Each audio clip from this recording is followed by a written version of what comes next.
All right, so the appendicular skeleton, think of the appendix of a book. A book's appendix is the stuff that's added on. We went through the axial, this is the stuff that's added on. I'm talking about the arms and the legs and the girdles that they attach to, all right? So your pectoral girdle is what your arm attaches to. I'm talking about your clavicle, your collarbone, and your scapula. That's the whole thing. But you're going to have to know the names of all the parts of those bones, all right? And then the pelvic girdle, the ilium that sticks up, your hips, we talked about that, the ischium that sticks down below, and the pubis that comes together in the front. Everybody good with that? Those are your girdles. All right. So, pectoral girdle is your clavicles, collarbones, and your scapula, your shoulder blade. And like I said, this is how your upper limbs, your arms, attach to the skeleton. They are attachment points for muscles. We're going to be talking a lot in muscles when we get there about origins and insertions. All the bony landmarks you're learning now, I shouldn't say all, many of them, the majority of them, are going to be involved in muscle attachment points. Okay? And because these are there in a ball and socket joint, you have a large range of motion. They're not attached to anything other than tendons of muscles and ligaments. Remember, ligaments link bones together. Tendons tie muscle to bone. And you've heard me say it a few times, but remember, if you see something hooking two parts of bone together, that's a ligament. If you see it attaching a muscle to a bone, that's a tendon. Everybody clear? All right. So, the socket, it says, the socket of the shoulder is shallow, doesn't restrict movement, all true. I'm going to go one beyond that. The socket in the hip, the acetabulum is its name, has higher walls, and it doesn't, you don't dislocate as easily because you have the walls, so that acetabulum sticks up more. So, it's a little easier to dislocate a shoulder than a hip based on the bone structure. Moving on. Okay, we have a video. Let's try it.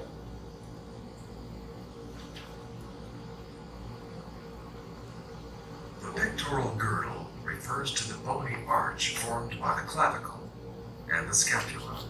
The primary function of the pectoral girdle is to act as an attachment point for the muscles that provide arm movement at the shoulder joint. It also provides the only connection between the arm and the axial skeleton.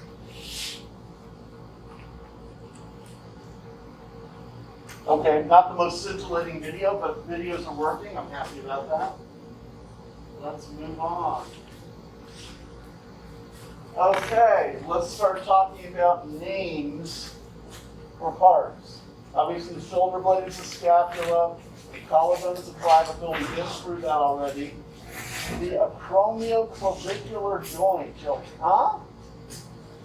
No, you need to know that the part of the scapula, remember this whole thing right here, the ribs in the way, all of that up there, that is scapula.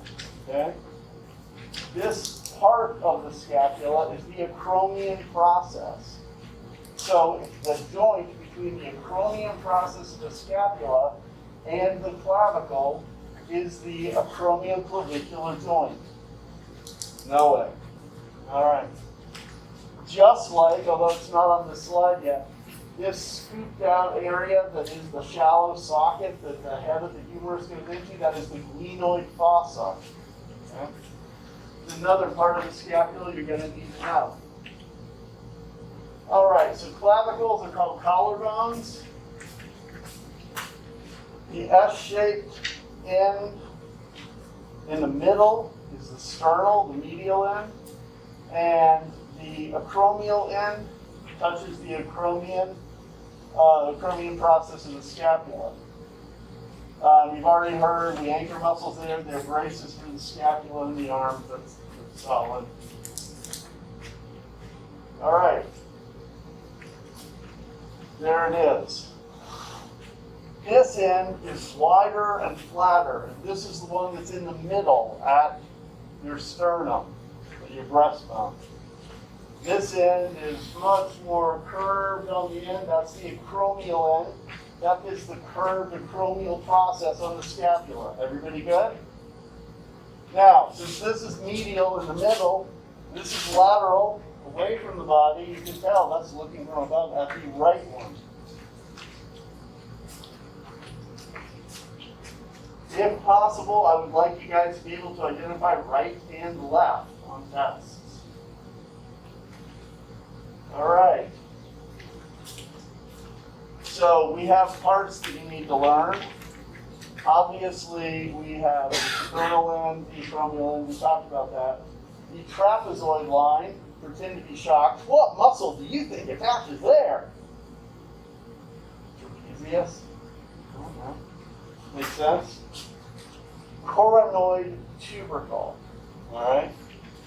It sticks out a little, and they're using the Greek for bird, well, raven.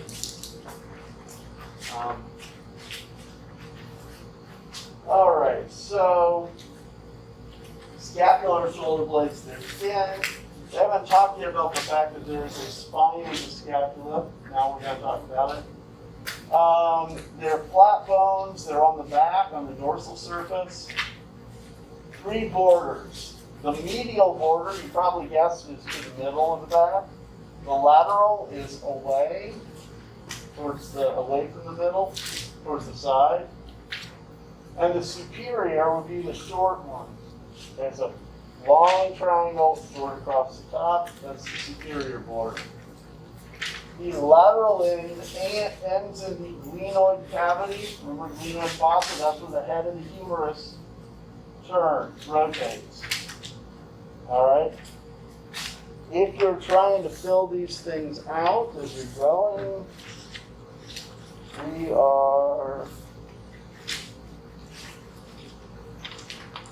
Oh, wow, this is all skull.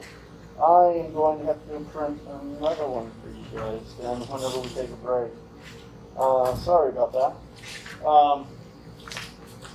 You'll just have 2 you can do. All right, anyway. So glenoid cavity, that's lateral, that's where the head of the humerus goes. The medial runs parallel to the spine. It's more vertical than the other surface. It's closer to vertical. What they're not mentioning here, I thought they were going to, there is a spine of the scapula too. And I'm sure we'll get to that. It's on the back side, on the posterior side. 3 angles have a name.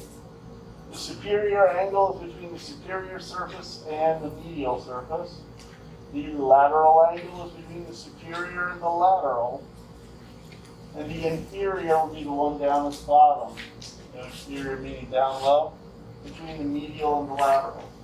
This is so much better than some pictures in which come back to it. No, not yet.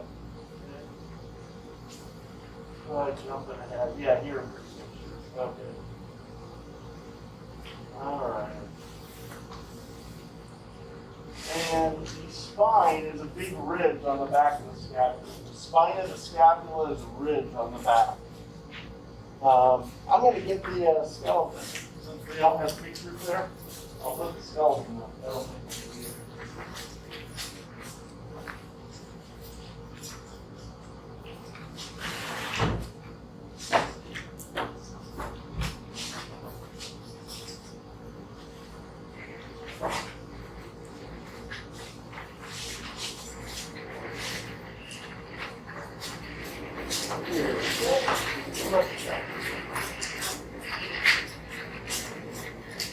Alright, so here's the scapula. This is the spine of the scapula. Everybody good with that? The spine of the scapula is this ridge. The acromion process is the wide part at the end of the spine. Alright, the coracoid process, I'll turn it around so you can see it. It's right here. Okay? And somebody, again, bird speak, but they're using their imagination because that doesn't come to a point. But anyway, that is your coracoid process. Now, suprascapular notch. Look right here at the top. How this border is not straight with the notch in the top. That's your suprascapular. Can you see it too? Alright. It'll be up on, not the next slide, the slide after, apparently. Okay. And fossa is named according to location.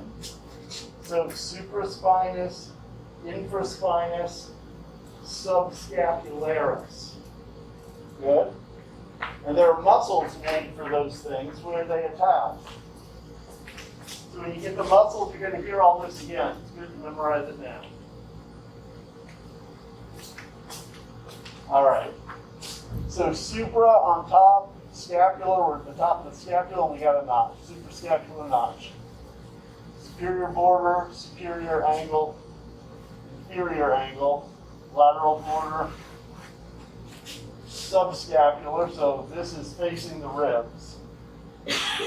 And coracoid, acromion, glenoid. Those are all things that you could be asked on a test. Is that clear? Yep. All right, moving on.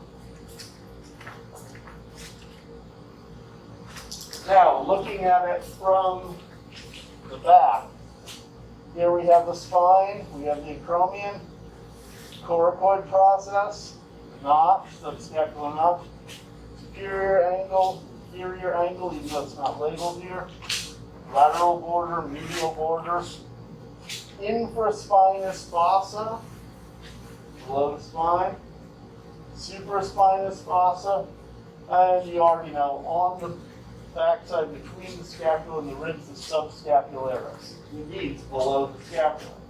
Are we good? Yep, moving on.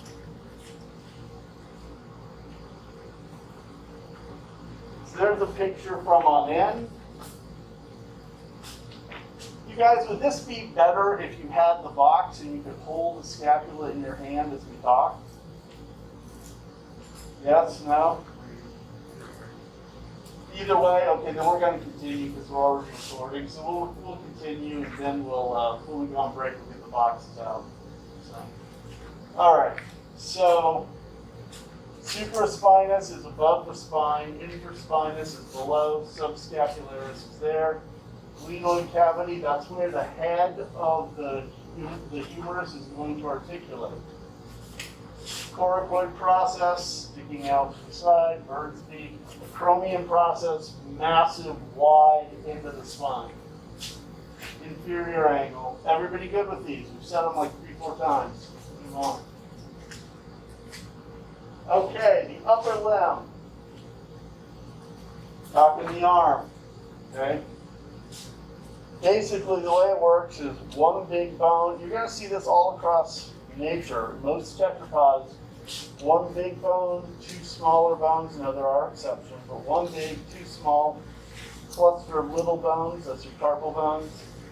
Then your metacarpals and phalanges. All right, so 30 bones total. The brachial area, right here, we have the humerus. The antebrachial, we have the radius of the ulna. Okay? The ulna is what's articulating with the bottom, with the distal end of the humerus. It's what has, right here, the olecranon process. That's the funny bone, it's massive, okay? Now, the radius turns in the radial notch that is at the proximal end of the ulna. See that? Okay. And that's what lets you move your wrist. What lets you rotate your wrist. So you good with that? The radius is moving, rotating, and the ulna is staying the same. All right, 8 carpal bones, 5 metacarpal bones, 1 for each digit, 14 phalanges. Each phalange by itself, each finger bone by itself is a phalanx. All right, so the humerus, biggest bone in the upper limb, not as big as the femur and the lower limb, but biggest thing we have in the upper limb.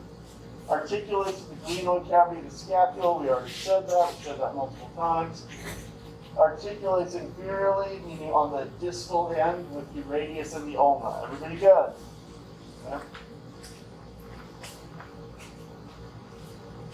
So, let's go over the parts and then we'll go back since we knew they had the picture ahead.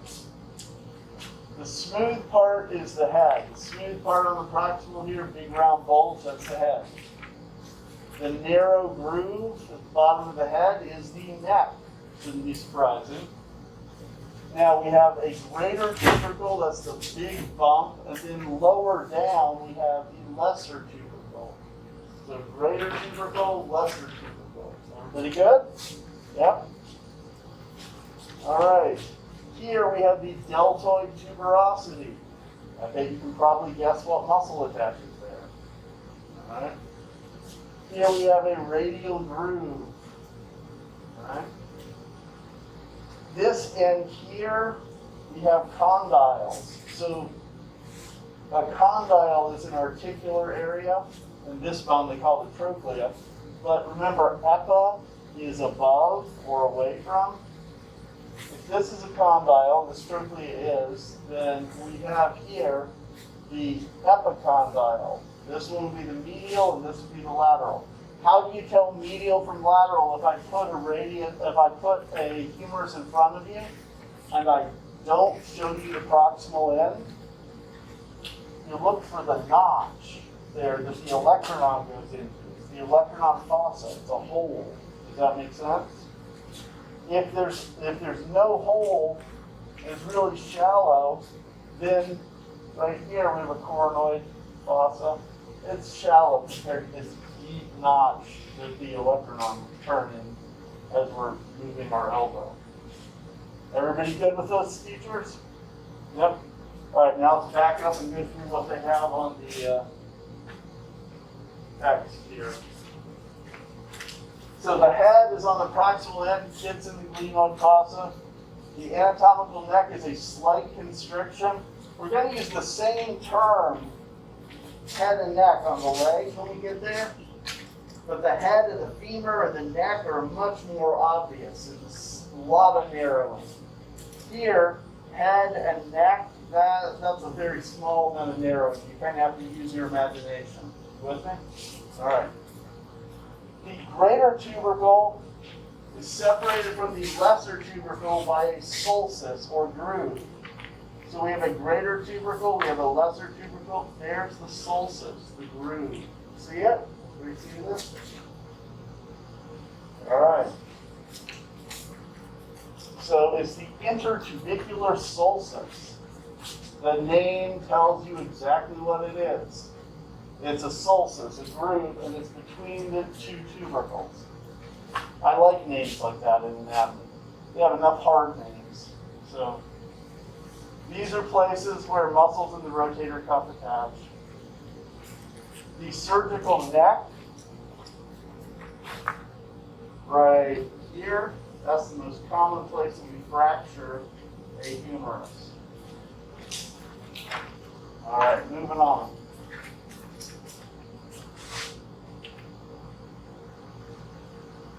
So features, deltoid tuberosity, we already looked at that. Remember, a tuberosity is a bulge or a growth, good? Yeah.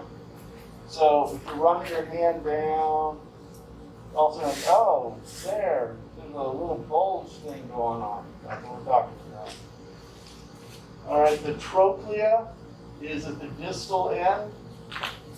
It's the condyle, and they describe it as hourglass shape. That's not far off. I would think it's more like a light resistance weight, like a 1 pound, 3 pound weight. See, a little dumbbell, there's the handle, and there's the tiny weights on the end. But yeah, I can see it being hourglass. The capitulum, the distal ball-like condyle. So if you look right here, there is your epicondyle. So condyle, I'm not flipping this floor. I'm not mixing up medial and lateral. I don't want to tell you guys the wrong thing. So epicondyle. Capitulum on the front side, on the lateral. So, take a look. Front side, lateral. They're talking lateral. They're talking right here. This would be capitulum, and this would be lateral epicondyle. There's a teeny bump for lateral epicondyle right there. If you're in the front row, Griffin, you can probably see it. Anybody further back, you probably can't. You see a tiny bump right there? Yeah. That's the epicondyle. And this right here below it, that's the condyle.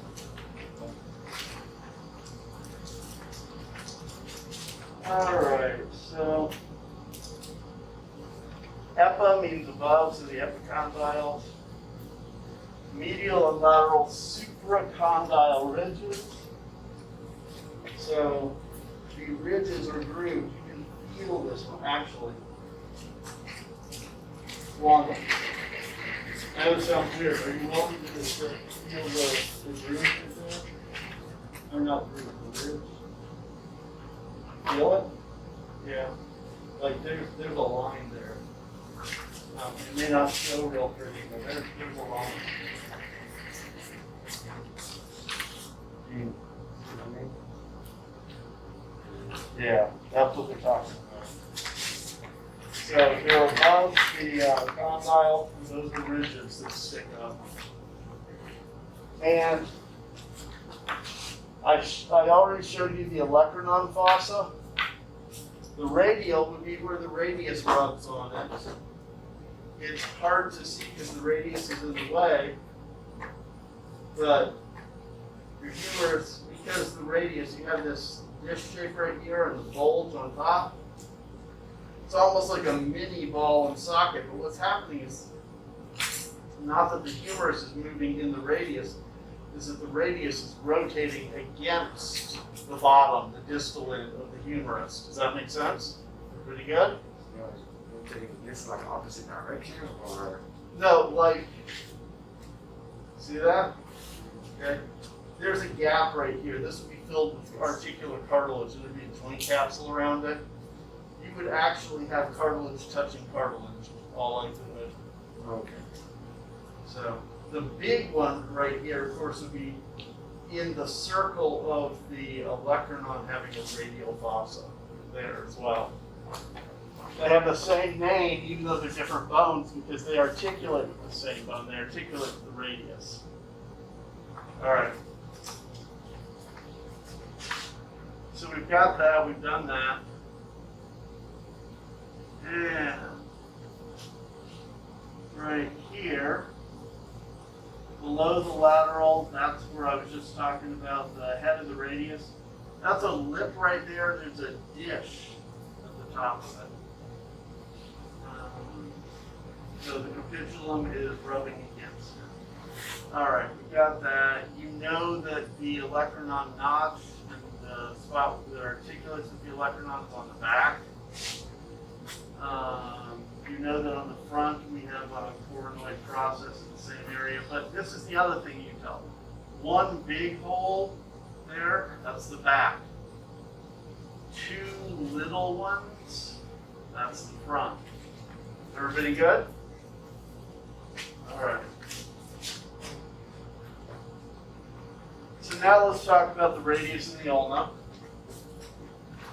The radius and the ulna, the proximal end is going to rub on the humerus. You got that. Distally, they articulate with each other at the radial ulnar joint. What we're saying is if you follow this all the way down, let's turn these. Okay. Radius and ulna, there's articulation right there between the bones. That's the joint they're talking about right there, between the bones at the bottom. Okay? Interosseous membrane connects the radius and the ulna along their entire length. We don't want these separating apart, so we have an interosseous membrane. They didn't use the L word, but it's basically a very thin ligament connecting the two down the whole length. Okay?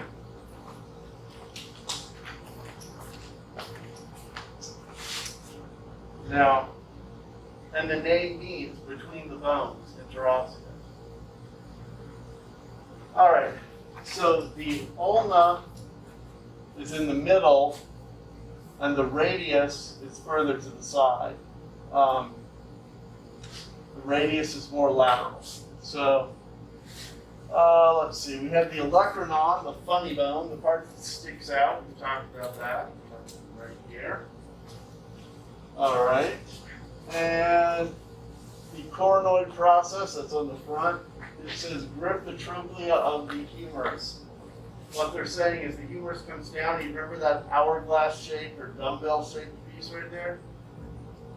Here's the handle in the middle of the dumbbell, and they wrap around it. Actually, let's do it like that. It's the electron going further up. They wrap around that handle, and as you bend your elbow, straighten your elbow, they're articulating with that handle of that dumbbell. Okay? So these processes are separated by a trochlear notch. All right. The radial notch is the head of the radius. That's what I keep talking about. It's right here. So you have a scooped out area at the proximal end of the ulna, and the radius rotates inside of that, and that's what turns the wrist. Now, this feature is something I've named many, many, many times. You tell me what that probably means. It's probably one that I'll emphasize, because I think it's an easy one for you guys to know. All right. The ulna, the big knob-like end at the far end, they call that the head. Okay, so big knob right there. I want you to understand, when you look at this, the ulna is big on the proximal and little on the distal. The radius is the exact opposite. It's the smaller bone, the proximal end by the elbow, and down by the wrist, it's the larger bone. You guys see that? All right. So, the ulnar styloid process. If you look at the bottom of the ulna, there's a little point sticking down. And you remember on the skull, we had a little point sticking down that looked kind of like the tip of a writing tool. We call that a stylus. Okay? Kind of like the tip of a stylus. This is the styloid process. Everybody good? Yeah? All right.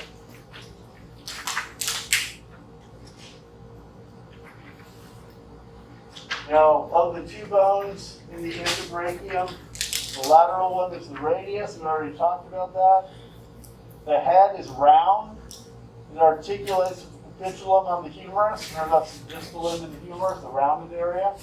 And with the radial notch on the ulna. We've said this many times. The radial tuberosity is what we hook the biceps to on one head. On one head. The biceps has two heads, that's why it has bi in its name. One attaches to the radius, one attaches to the ulna. We'll get to that when we do muscles. But the radial tuberosity is the insertion of one head of the biceps. The ulnar notch articulates with the ulna. If you look down here, that's right there. Okay. And the radial styloid process is something that I'm probably less likely to tag because it's there, it sticks down, but it's not as narrow and pokey. It doesn't look as much like the tip of a pencil to me. It's pretty broad. You see it? All right.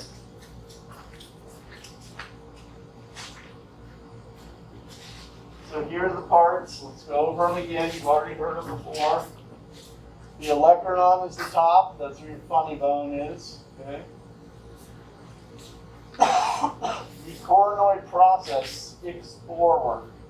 It's the bottom of that socket that articulates with the humerus. Now, further down here on the ulna at the tip, we have the little pointy styloid process, the ulnar styloid process. Here, the bigger, broader radial styloid process. Okay?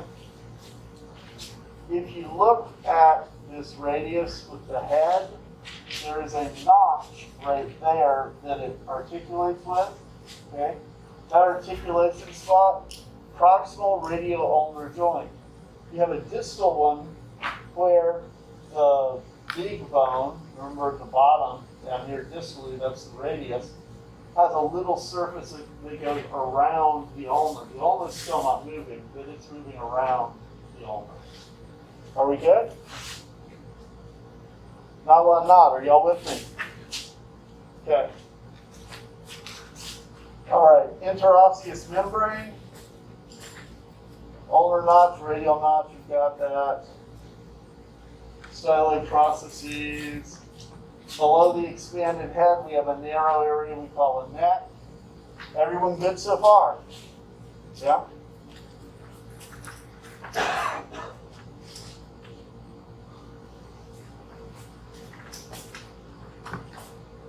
So this is the proximal end of the ulna. We have the olecranon. We have the coronoid process. Actually, that's if it's hanging. I put it more like that, but right here is the trochlea of the, that's there. Right there is the trochlea of the humerus. Everybody good? Think of my right arm as a humerus. Here is scooped out right below that, the radial notch. The radius will turn in that spot. Is everyone good with that? All right. So, down at the distal end, we have the ulnar notch. This is the distal end of the ulna. This is the distal end of the radius. We have a notch. I told you the ulna is not rotating around, but the radius is rotating around the ulna. Good? All right. We have the pointy styloid process. We have a much bigger styloid process. It's kind of massive. The end of the radius articulates with two carpal bones, scaphoid and lunate. Are we good? All right. All right, so collosis fracture, the break in the distal radius. This happens when someone falls and tries to catch themselves. If you've ever seen a beginning rollerblader, they wear those wrist guards that hold their hand at an angle and it straps in and there's like a shield right there made out of plastic. Is to avoid that. When they fall, that plastic skips like that instead of taking the impact on the end of the radius and breaking it this way. Everybody good? All right.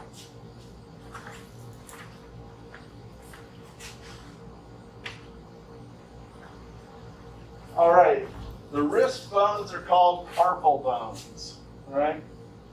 The hand has the carpus, the wrist, the metacarpals right here, and the phalanges or phalanxes, the finger bones. So, 8 bones, 2 rows. The pisiform often doesn't fully ossify. Stays kind of cartilagey a lot of times. Okay, but lateral to medial. Now remember, standard anatomical position is standing like this, right? So when they say lateral to medial, what they're talking about is from the thumb towards the little finger. Is that clear to everyone? The pisiform is by the little finger, all right? And that's it to help you remember. There's very little ossification there. Everybody good? Yeah. All right, so scaphoid, lunate, triflexium, pisiform. Lunate, because some people from some angles thought it looked like the crescent moon thing. I personally, we learn them this way because this is how we do human anatomy. Okay, we're gonna have questions based on this. the way they want us to. That's not how they do it in veterinary anatomy. It's a hell of a lot easier.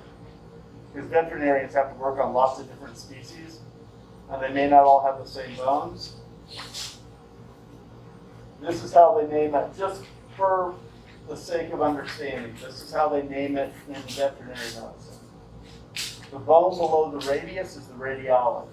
The bone below the ulna is the ulnare. The bone between the two is the intermedium. And then you have the pisiform off to the side. Much easier. The distal row, again, we're going lateral to medial. We're going from thumb side to little pinky. Trapezium, trapezoid. Now that one is a good name. I like that name because it says something about shape, right? Capitate, I've heard some people say capitulum, and hamate. All right, so we'll go to the picture, but scaphoid, lunate, triquetrium, pisiform, trapezium, trapezoid, capitate, hamate. And yes, you're going to need to know them. The scaphoid and the lunate, remember? Let's back up. Looking at our distal radius. All right, scaphoid and lunate. The lunate being towards the middle a little more.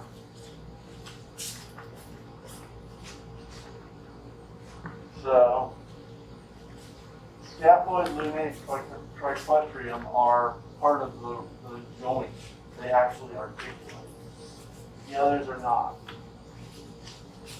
Now the metacarpals, those are right here. 4 of them are in place and can't move. The 5th one can.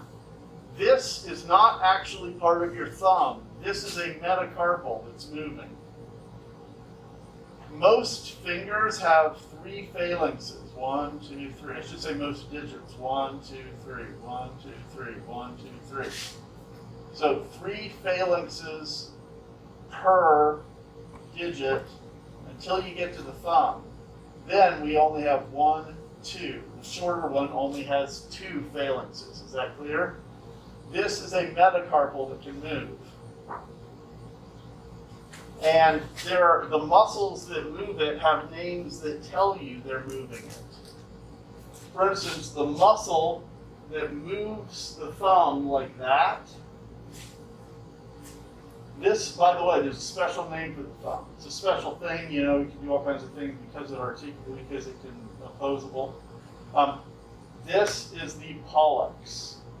This digit is the pollex. The muscle that moves it that way, the abductor pollicis longus. The name means the thing that pulls the pollex away. Oh, and it's a long muscle. Does that make sense? It's a thin, long muscle. And the one that would bring it back would be an adductor. Does that make sense? Abduct, adduct. So if you are abducting, you're pulling it away. All right. So let's see. Did I miss anything? The bases of the metacarpals, articulate the carpals, the heads with the phalanges. So when we say the base of the metacarpal, we're talking proximal. When we say the head, we're talking distal. I know that's weird, but that's the terms. The fingers are numbered 1 to 5, starting with the pollex, the thumb. And the pollex, I already said, only has 2. It doesn't have a middle phalanx. And digits 2 through 5 have 3 phalanges. Everybody good? Pretty good? All right. Here we have the manus. That means the hand. And in that hand, we have, like we said, 2 phalanges and 1 metacarpal. And then here we have metacarpal, metacarpal, metacarpal, metacarpal. The hard part here is going to be the carpals. The hard part is the carpals. And So if you look at the carpals, let's do it, except I want to do it this way. So I'll stand like that. All right, because that's standard anatomical. All right, so we should have our pisiform all the way. Where do we have pisiform? Over to the side. Okay. Yep. So I don't like that. They're calling that proximal. That should be. Oh, here we go. Proximal. Yeah. So this row is curving. This row is curving. Here's our proximal. So scaphoid, lunate, triquetral, pisiform. That makes sense. Pisiform is the one off to the side. This is the one that a lot of species doesn't fully ossify. They've drawn it here as fully ossified, and I think that's interesting. Here, the trapezium and the trapezoid, it's easy to remember that down low you have two T's right next to each other. So whatever mnemonic device you choose, there are tons of mnemonic devices, two T's next to each other. Capitate and hamate. Right? Hamate's big. Articulate's more than one. More than one of the metacarpals. All right, so those are things you're going to have to know. The median nerve and tendons, you've heard people talk about carpal tunnel. What we're talking about is a retinaculum, a ligament that goes around all this stuff. And the tendons from the long muscles in the arm that are up here, they go under that retinaculum, under that carpal tunnel. Okay. And so a tunnel formed by ligaments through the wrist, and a ligament going around. Overuse and inflammation of the tendons. You compress your median nerve. Median means in the middle. It's between radius and ulna. One of my friends just had bilateral. They just did surgery on both hands, or both wrists, which is a mess. Moving on. Okay. All right, so the hip girdle, we got two hip bones. They call them coxal bones. They actually have parts. The ilium, the ischium, and the pubis. The ilium sticks up. Talking about the part right here. I don't know how you want to remember, but I get sick of hearing about Mickey Mouse stuff being in the middle of the stage. So if people wearing mouse ears makes you ill, that's the ilium. That's how I think of it, as mouse ears sticking up. The ischium are the ones that are sticking down and have these holes through them. That's ischium. In the front where they come together, that's pubis. The ilium, the ischium, and the pubis together are the coxal bones. Where do we put that? Coxal. Okay? In between, you have the sacrum. That's fused vertebrae. That's fused vertebrae. And below that, you have the coccyx, the tailbone. That's also made out of fused vertebrae. Are we good? Yep. All right. And we already said this deep socket here for the ball and socket, the head of the femur, that ball goes into a socket called the acetabulum. The acetabulum is the place where all three of those come together. There we go, that's what I was doing. All three of those, the ischium, the ilium, the pubis, they come together at the acetabulum. All right, moving on. So here we have parts. Again, we're using base, just like when we were talking in the metacarpals. Base, we use proximal, and head, we use distal. Well, we're going to use base for the proximal, even though that sounds weird. The base of the sacrum, these fused vertebrae of the sacrum, the base is at the top, the proximal end. So here we have our sacrum, here we have our coccyx, both made out of fused vertebrae. The whole hip bone is the coccyx. The ilium is where you might rest your hands on your hips. That's your ilium. Down below that is the ischium with the hole that goes through. And then coming to the front, we have our pubis. The part where the two pubis bones are joined is the pubic symphysis. Everybody good with that? Yeah. Now there are names for these parts. Let me rephrase that. Names for bony landmarks. Here we have the acetabulum. That's the socket. That's where the ilium and the ischium and the pubis come together. Okay? The point on the front of the pelvis is the pubic tubercle. All right? The crest is that line right there, the pubic crest. And we already said pubic symphysis. So, the sacral promontory, is the front of the top of the sacrum, right there. Okay? Anterior, meaning to the front. Superior, meaning at the top. Iliac spine. Talking about this one right here. Okay? Anterior, superior iliac spine. Sacroiliac joint, you probably got that's where the sacrum and the ilium come together, right there on that line. The iliac crest, right there, that's your iliac crest at the top. All right, let's move on.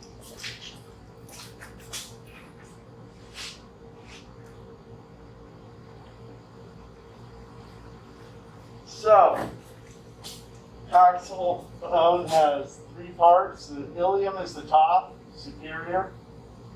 They also call it an auricle because it looks kind of like an outer ear. And this would be called an auricle. So it's cupped kind of like your outer ear. In anatomy, a lot of times they reuse names like that. All right, the ischium, posterior and inferior, so to the back and down. And this is the one, the ischium is what has the hole through it right there, okay? And the pubis would be the front part joined to the pubic symphysis. We've already gone through that, we've already said that.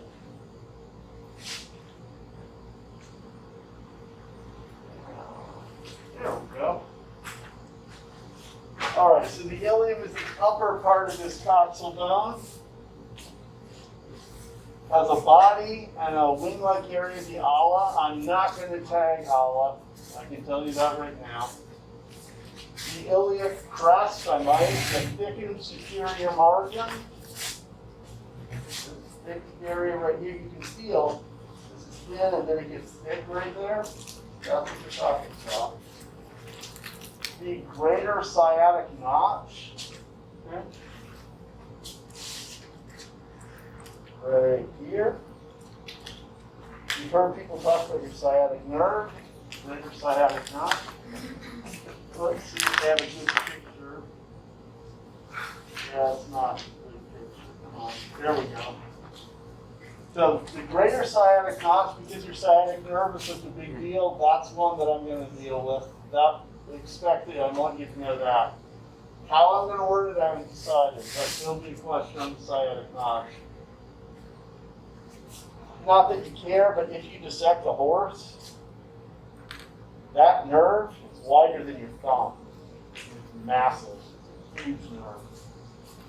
If you ever take one of those really freaky classes where they make you dissect live animals? What? Yeah. Live? We can talk about that later if you want.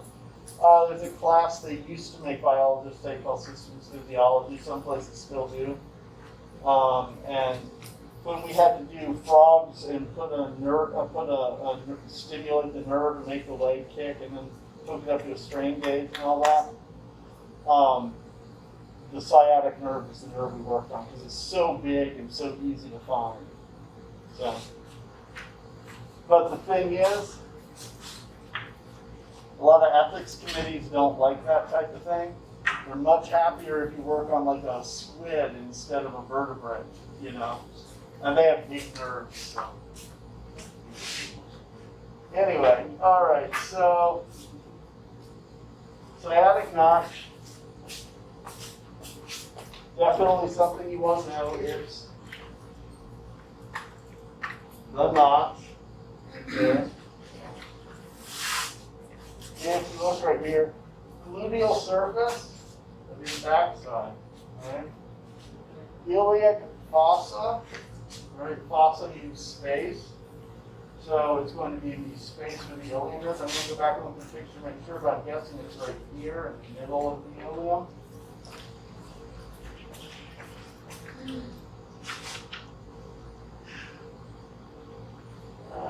So gluteal. Not seeing. Okay, so big vein is the all. Yeah, not seeing is labeled. Okay. So moving on.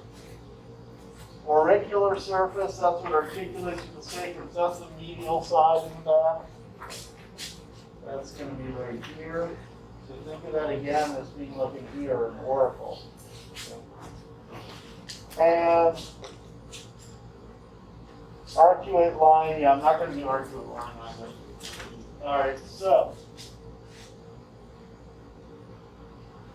off this page, know the notch, know the surface, know the crests, the spines and the crests. Are we clear? All right. Your ischium sticks down below. It's the part of the coxal that has the hole through it. All right. Again, you have a body, and this part they call the other part the ramus, where before on the ilium we call the other part the apollum. Important things to know: ischial spine, lesser sciatic notch, ischial tuberosity. This is the one everybody tags on anatomy exams, ischial tuberosity. So let's go through them.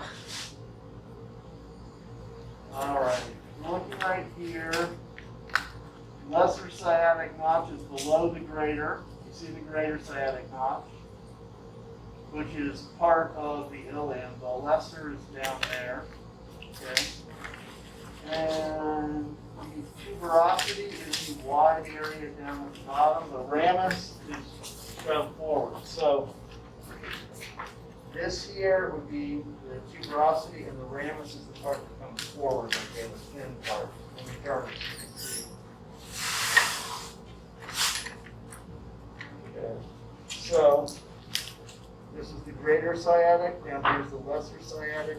This would be the tuberosity, and that would be the ramus. Is that clear to everybody? You see it?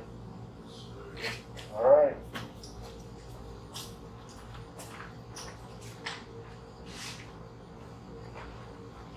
Okay. So we got that. Now let's talk about pelvic structure.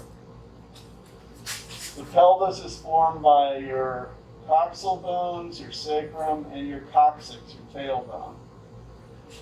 Female pelvis is wider, shallower, rounder, more room for childbirth. The pelvic brim, and let me make this more clear.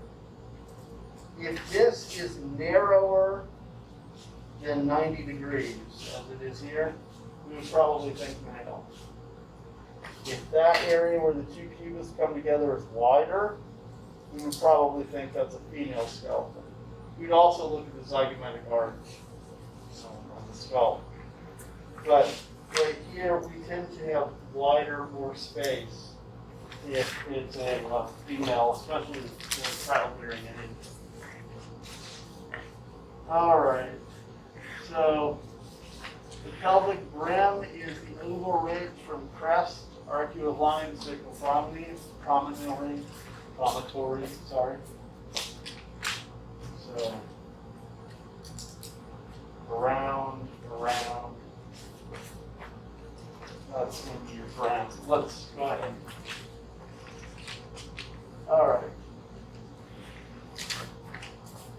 here we have the pubic arch, which we have the pubis, the sacrum in the back, the coccyx sticking in. All right, the brim is this line right there. And again, we tend to have more space if we're going to try to pass a child through it. All right. So the false pelvis is all the way up to your hips where you rest your hands. Okay?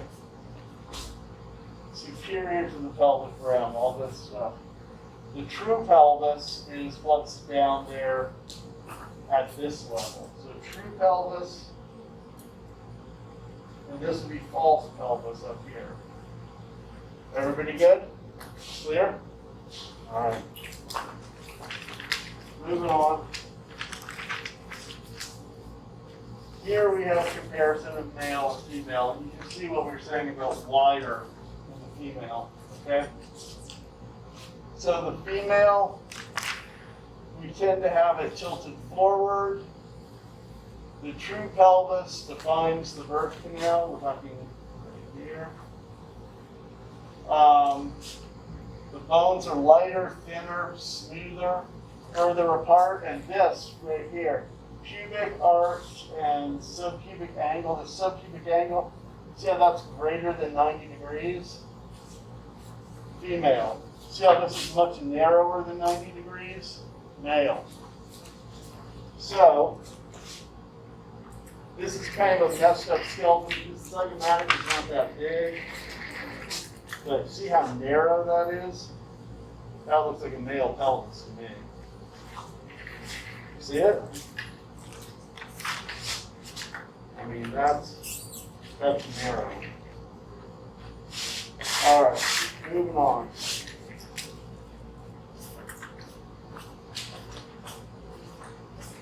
It would be good to know the things on this table, 1010. It is table 7.4-1.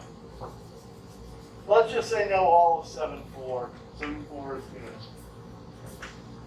All right. So, sacrum, wider, shorter, less curve. The coccyx, it's moved out of the way in the female, makes more room to pass a child out. In the male, that would be really hard. The coccyx, the tailbone is forward. You guys see that? All right. And the greater sciatic notch, there versus right there. Wide and shallow in a female, very deep and narrow in the male. Okay. Yeah, we've talked about this too, but let's go over it. The pelvic inlet or brim, it's real wide in the female. Heart-shaped in the male, narrower heart-shaped because of the coccyx sticking in. Does that make sense? Yeah. All right, so yeah, 7.4, fair game. We'll ask questions about the sum of 7.4. Won't ask everything in 7.4, but there will be some questions based on it. Now the leg, the thigh, the foot, this is where we carry all the weight for the whole body. And that's a lot of force, especially if you're being athletic. The femur is the biggest, the longest, the strongest bone in the body. We're talking about right here. If you're into sci-fi, this is the one that the apes used in 2001 to kill the other apes. Didn't see it? Oh, wow. 2001? Yeah. I was only like 2. Yeah. But it's a classic. Of course, I'm a sci-fi nerd. There you go. See, I don't watch sci-fi like that. That's fine, that's fine. All right, it articulates at the top with the acetabulum of the coxal bone, okay? And distally with the tibia and the patella. It does not articulate with the fibula. The patella is your kneecap, okay? And your kneecap is actually, even though we didn't talk about it before, I should have. Go all the way back to the hand.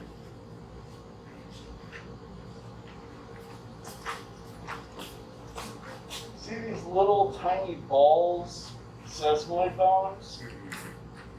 Okay. You remember when I talked about rock climbing, you have a rope keeper that keeps the rope from wearing out as it rubs on the rock going over it? Well, we have all these joints and we use them a lot, especially our thumb there. We've got little bones embedded in the tendon that they rub on the underlying bone instead of the tendon rubbing. That's a sesamoid bone. Your patella is a giant sesamoid bone because the entire tendon for the quadriceps, the 4 different muscles, goes over that and it bends down here to move the knee. That's a lot of rubbing because we stand upright and we move around all the time, right? So this patella is a giant sesamoid. All right, let's move on. So if you break your patella, it's pretty bad. Well, the problem with a broken patella, what are they going to do? You might be able to pin the pieces back together, but unless you're willing to immobilize the entire leg, you're going to be pulling on that tendon, moving it. It's going to be moving the pieces around. I honestly don't know how they treat it. I'm thinking that they probably do a full leg immobilization. Pretty sure they do. What? Pretty sure they do. Yeah. All right. So the patella is a giant sesamoid that the quadriceps tendon goes over. Does that make sense? It's embedded in that quadriceps tendon. Now, when you look at the femur, when you pull that head out of the acetabulum, there's a notch missing in the head. If you read the head, there's a notch. Circular notch. That's your fovea capitis. All right? I believe there's a ligament that holds it in place there a little bit, but we'll read and find out. Anyway, the greater and lesser trochanter, so it's where muscles attached. We're going to have a greater, let me turn it around, a greater and a lesser trochanter. Good? All right. And trochanters are connected by the intertrochanteric line and the intertrochanteric crest. All right, a crest is going to be bigger than a line. Sorry, I think a crest will be bigger than a line. Double check. Your gluteal tuberosity is going to blend into the line of spera. Divergent to medial and lateral supercondyle. So condyles down here, super above. What we're talking about is as you go down, it diverges like that. And here your medial and lateral supercondyles. Same thing as epicondyle. It's just epi for above and super for upward. But you're doing the same thing. Does that make sense? They're above the articular surface, above the condyle. So at the distal end, we have the condyles, medial lateral. The adductor muscle, if you remember, an abductor takes away. An abductor pulls the leg away, and an adductor brings it close. Is that clear? All right. So an adductor is on the medial side. That makes sense, because if this muscle gets shorter as you contract it, it's going to want to pull inward.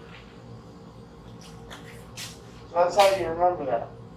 The patellar surface of the humerus, let me turn it around so you can see, articulates with the patella. If you look right here, there is a notch. And the patella, which is kind of D-shaped in cross-section, it rubs in this notch. That's what they're talking about, the patellar surface. That's that notch. Everybody good? All right, the intercondylar fossa is between the condyles, so between the medial and lateral, the distal end of the bottom. Let's go over the parts. All right, we have the head, we have the neck right there. The greater trochanter is up, the lesser trochanter is down. This is the crest that connects them, the diagonal line. All right, the gluteal tuberosity, we're on the back side. You know we're on the back because there's a notch. Just like when we were doing the upper arm, at the bottom of the humerus, remember there's a notch for the olecranon of the ulna? We've got a notch right here. So if you see a big notch, and if I haven't shown you that, if I haven't shown you the proximal, and you're looking at the femur, the distal end, that notch tells you you're on the back. Good? All right.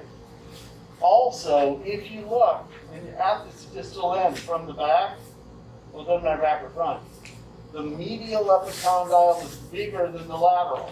See that? Medial is bigger than lateral. Now, the linea aspera is that line that we trace going down the back.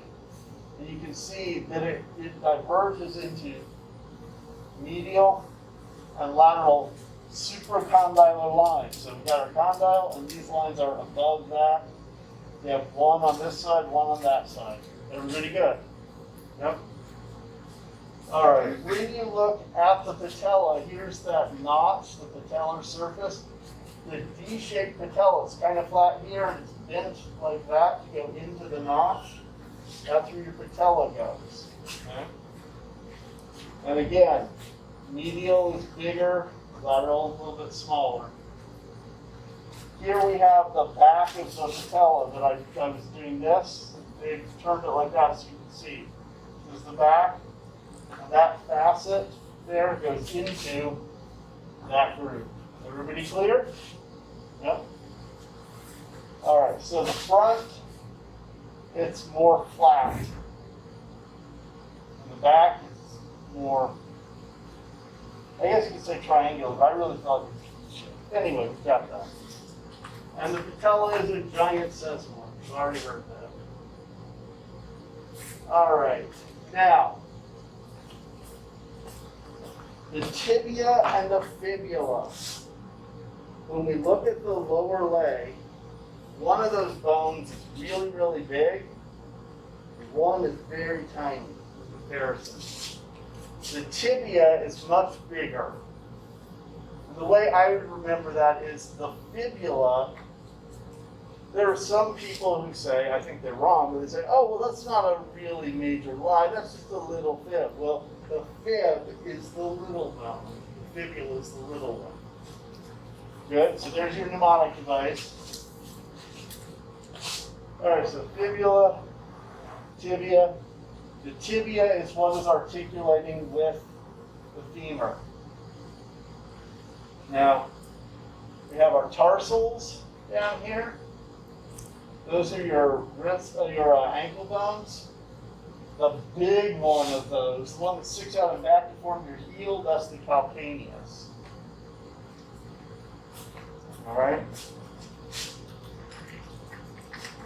If you look,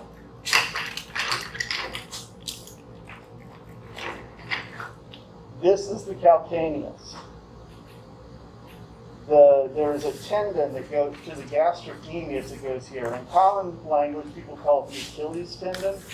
The real name is the calcaneal tendon, or the tendon of the gastrocnemius. The muscle that forms your calf is the gastrocnemius. That's what makes the curve in the lower leg. It attaches here on your calcaneus. Is that good? Does that make sense? All right. So,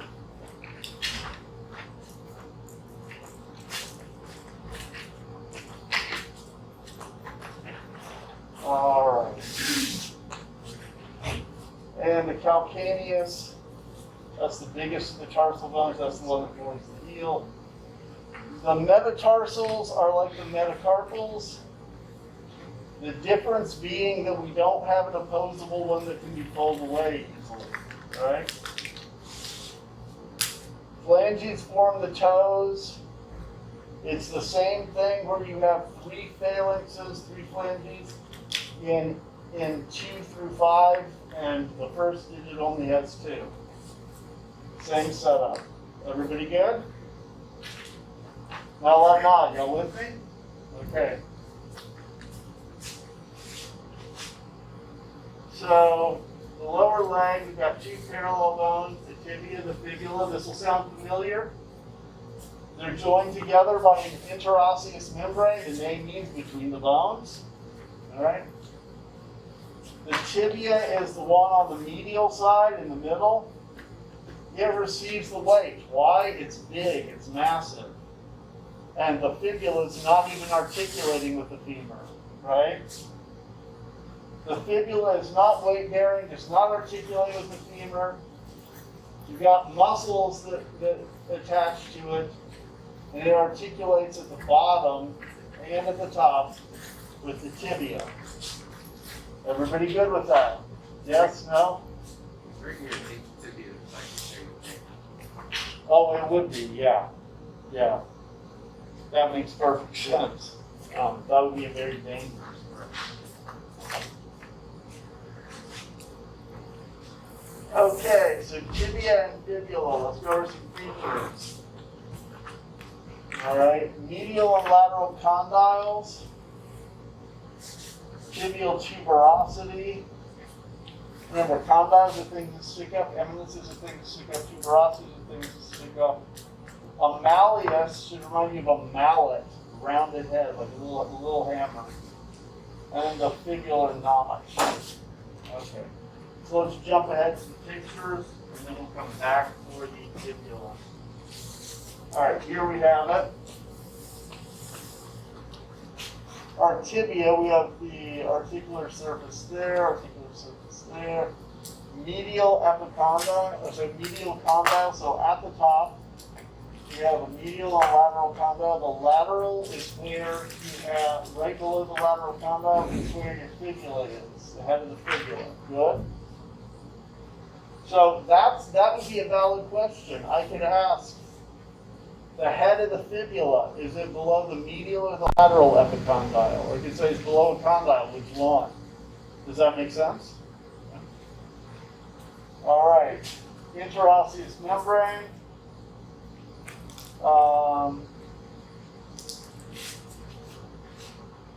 Inferior surface, okay. Medial malleolus, like a mallet, hit things, like a hammer, big thing, okay. Lateral malleolus. So since the fibula is on the lateral side, the lateral malleolus will be on the fibula. Does that make sense? Since the tibia is on the medial side, the medial malleolus is going to be on the tibia, because it's on the medial bone.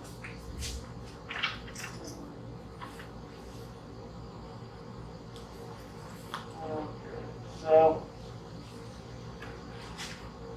you can see the notch where the fibula articulates right below the lateral condyle. You see the line for the solus. There's iliosolus as well. This would be on the back. This would be on the front. How would you know that if I gave you the proximal end of the bone? Those come together at the tuberosity. It's kind of a triangle at the top. Here, it's kind of scooped out at the top. You see that? So if I ask you which is medial and which is which is interior, which is posterior, you should be able to tell me based on, does it come to a point where we have like a giant tendon coming down, or is it scooped out? Clear? Now I'll nod. Y'all with me? All right.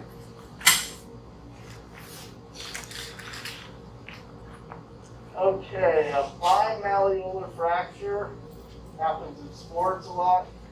That'd be breaking the bottom of both your tibia and your fibula. Why did they not put the picture on this slide? Okay, 735. C, 735C. No horrible picture. I feel left out. Okay. 735E. C. Oh, there it is. Okay. If you look right here, they took off this malleolus, that malleolus, this one on the fibula. It shifted a long way. But both bones have broken from the impact. Common sports injury.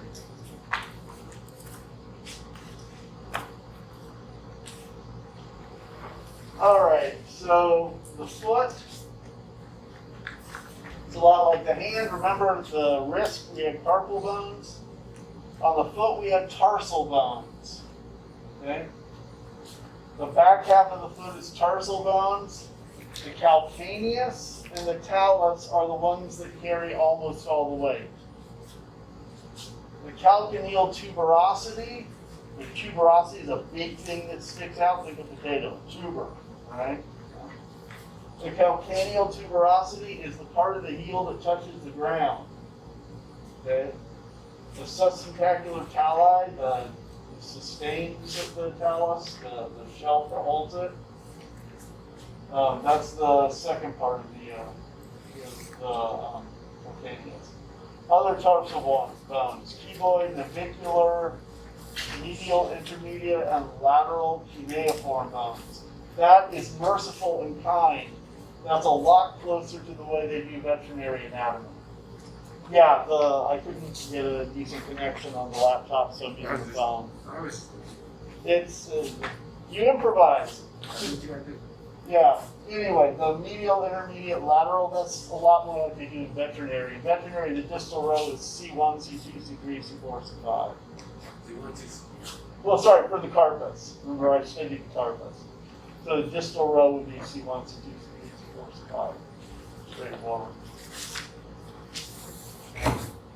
It doesn't make any sense to say nonsense like, oh, the lunate because it's moon-shaped in this species, but you also work on that one and that one and that one and that one and that one. All right, so we've got 5 metatarsals, one going to each from the tarsal to each foot, to each toe. And the enlarged head is what we call the ball of the foot, or what causes the ball of the foot. What they're talking about is in the base of your toes, that big ball. That's because you have expanded, pushing downward, the end of the metatarsals. Okay. So digit 1 has a special name again. Our thumb was a, what's the P word? P word? Yes, pollex. Well, the big toe is a hallux. So we got a special name again. All right?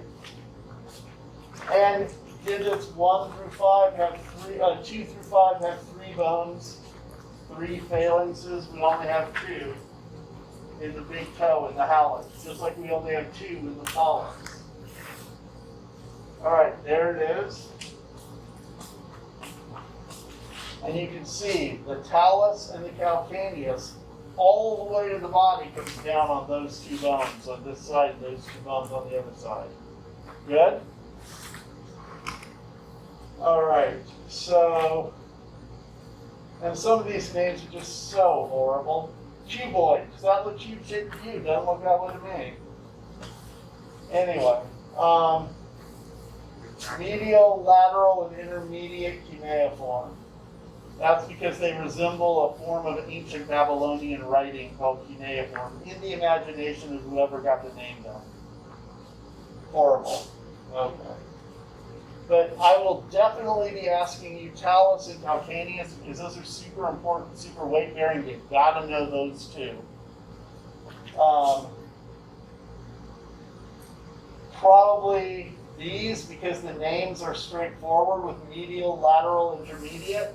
That would be good ones to know too. Okay? It would be good to know all of them. I'm not saying I won't get something else, but those three and those two are super easy to remember. These because they're so important, and these because the name tells you where they are. Are we good? Yeah?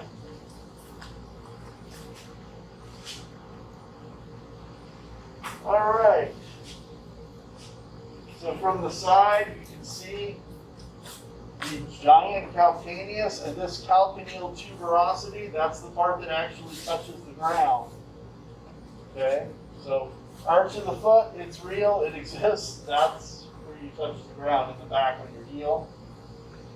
This is what you attach the tendon of your gastrocnemius to, your Achilles tendon.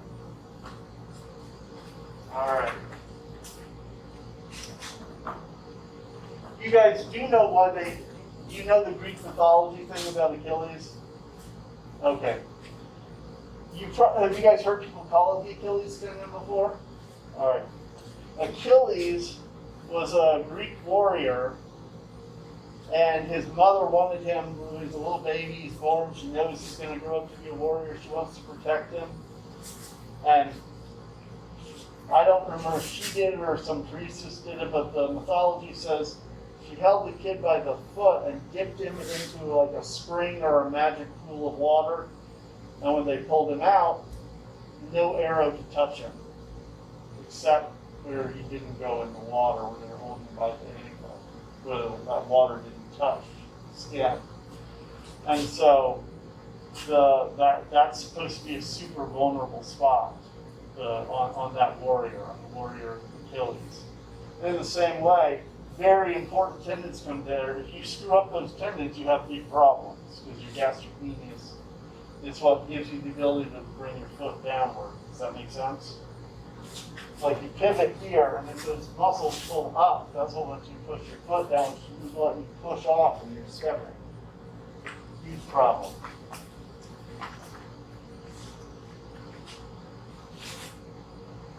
All right. You got that. Talked about that. So of these, the bones, the two bones I'm least interested. Like I said, any of the tarsal bones are fair game, but the two I'm least likely to tag are the cuboid or the navicular. Because there's nothing in the name that helps you, and they're not super big and load bearing. Are we good?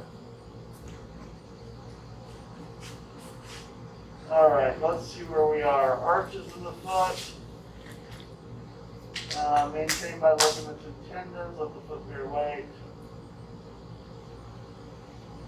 Lateral arch, a low curve, yeah. Medial, longitudinal, upper, transverse. Yeah, those are straightforward. So if you look, lateral aspect of right foot, around, I'm going picking it back up again. But the medial arch, okay, actually that's a transverse arch goes across. Good. The medial will be on the medial side. This is the right foot, so I should use my right hand. The medial is going to be on the medial, the lateral is going to be on the lateral, and the transverse goes there. Like I said, pretty straightforward. Are we pretty good with that? Yes? No? All right.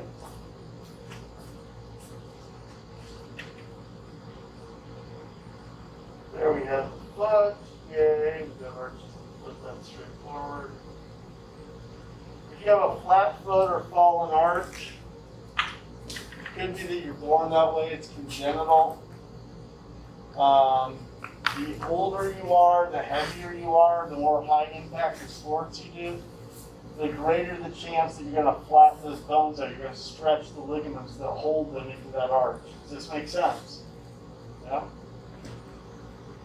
How do you avoid that? Decent footwear with good arch support. You might even have to get special orthotic shoes. That's especially true if you do something that's really high impact. All right. infant skull versus adult skull. You know how we had the bones grown together with the sutures, like the sagittal suture and the coronal suture, and the lambdoidal suture and the squamous suture? We don't have that in an infant. The bones are not grown together all the way. They're not formed all the way. That's good because it's easier to reshape the head to fit out the birth canal if the mother's canal happens to be a little small. Does that make sense? All right, so we have these spots where the bones have not formed all the way and come together yet. We call those fontanelles. And they're areas where, remember, those are flat bones, fibrous growth, but they haven't fully formed. So you have an anterior soft spot, a fontanelle, a posterior soft spot. One the mastoid and one the sphenoid. Here they are. The anterior ones at the front, don't be shocked, okay? The sphenoid is near your sphenoid bone. The mastoid is in the back. That one's horribly named because this is the back of the mastoid, that's the front of the mastoid. Know that the mastoid is towards the back. But sphenoid and anterior, those are the two that I really like because the name tells you what they're doing. Everybody good with that? Have fun. All right, a cleft palate. If you remember,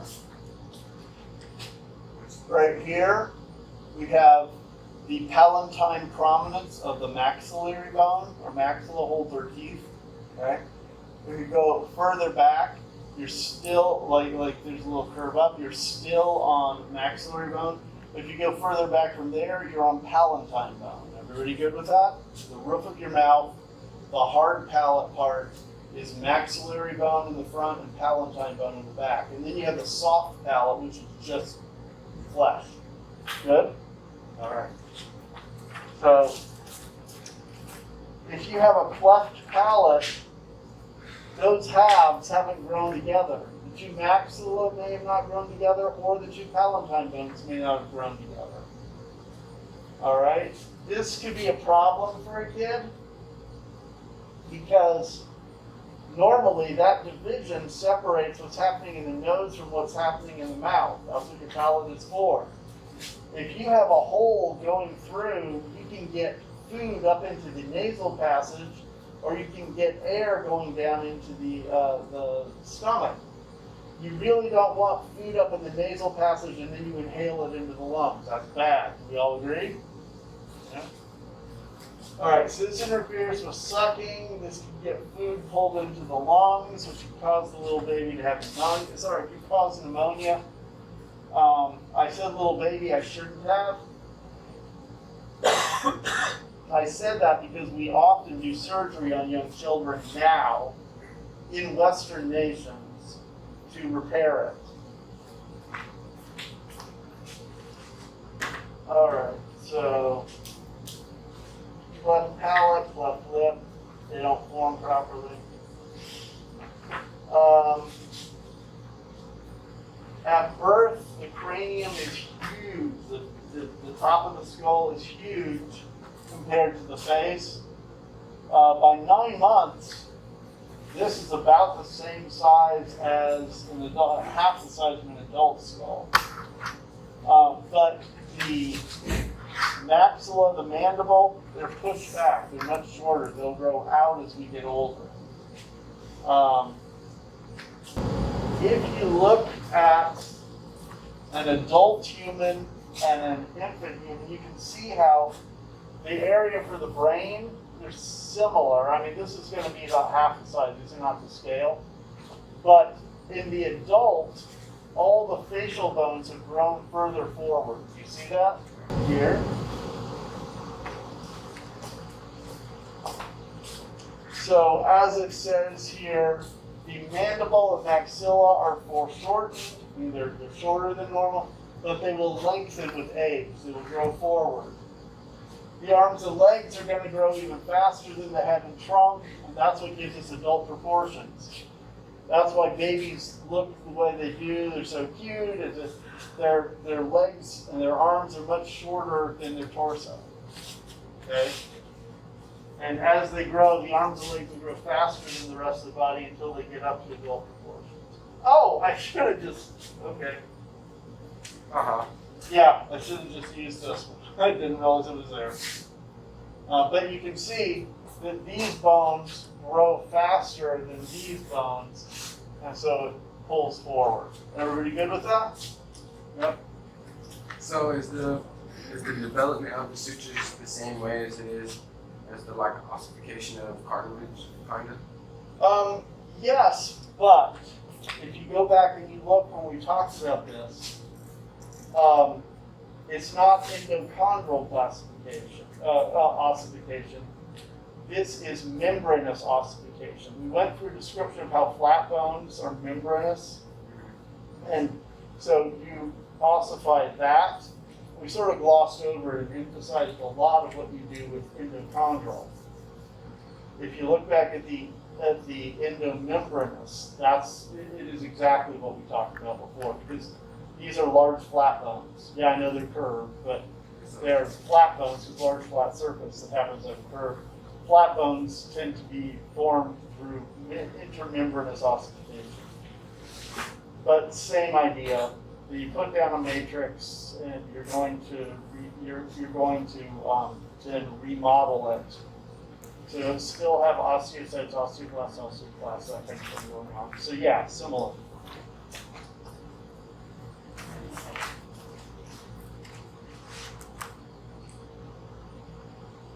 All right, so here we show proportions. You can see how the arms and legs get longer, longer, longer. Everybody good with that? Yep. All right, primary curvature of the thorax and the sacrum. They're convex at birth, C-shapes. This makes sense because the baby's been curled up inside of the womb, right? Secondary curvatures form as the baby develops. Our skeleton unwinds a little bit. The curvature of the spine, it gets a little bit more obvious to help us unwind and stand upright. Good? Yeah.